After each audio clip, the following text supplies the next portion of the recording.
Fantasy football owners aim for high floors, but they dream about high ceilings.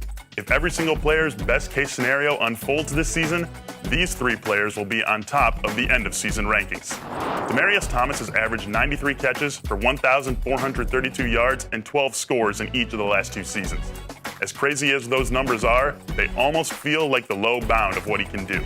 With Eric Decker no longer in Denver, Thomas should get more than the 19 red zone targets he had in 2013.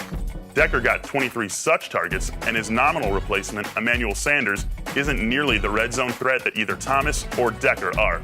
It's completely realistic that Thomas sets career highs across the board, and that would mean at least 1,500 yards and 15 scores.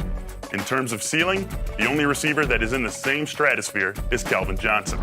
Speaking of Megatron, his ceiling is even higher than that of Thomas, and the second highest of any player in the league. For Johnson, it's a case of simple math.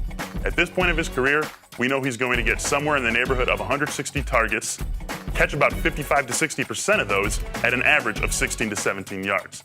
That sets a floor of 1,500 yards with at least 10 touchdowns likely.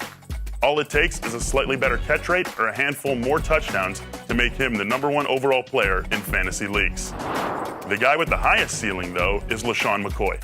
McCoy excelled in year one under Chip Kelly, racking up nearly 2,200 total yards and 11 touchdowns. There's reason to believe he could be even better this year. McCoy had 16 carries inside the 10 and 10 inside the 5, neither of which ranked in the top 10 in the league. Kelly isn't afraid to use McCoy near the goal line, so he could easily eclipse last year's touchdown total. He's got his sights set on 2,000 rushing yards, and if someone is going to do it this year, he's the best bet. Locking in high floors is crucial in any fantasy draft, but the ceilings of Thomas, Johnson, and McCoy may be too hard to pass up.